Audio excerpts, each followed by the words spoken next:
رسول صلی اللہ علیہ وسلم نے فرمایا، جب میں جنت میں گیا تو اس کے دونوں طرف دونوں کنارے پر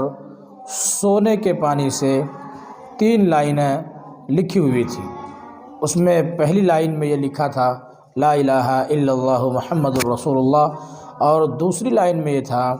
کہ جو ہم نے آگے بھیج دیا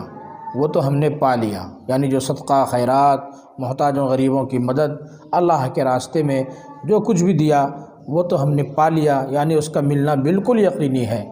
ذرہ برابر بھی کوئی شک کوئی ڈاؤٹ نہیں ہے، 100% سے زیادہ یقینی ہے، وہ تو ہم کو مل کر ہی رہے گا۔ اور جو کھا لیا وہ تو نفع میں رہا، جو استعمال کر لیا وہ نفع میں رہا، اور جو چھوڑ آیا وہ نقصان رہا۔ اور تیسری لائن میں لکھا تھا کہ مالک انسان گنہگار ہے، امت گنہگار ہے، اور مالک بخشنے والا ہے۔ اللہ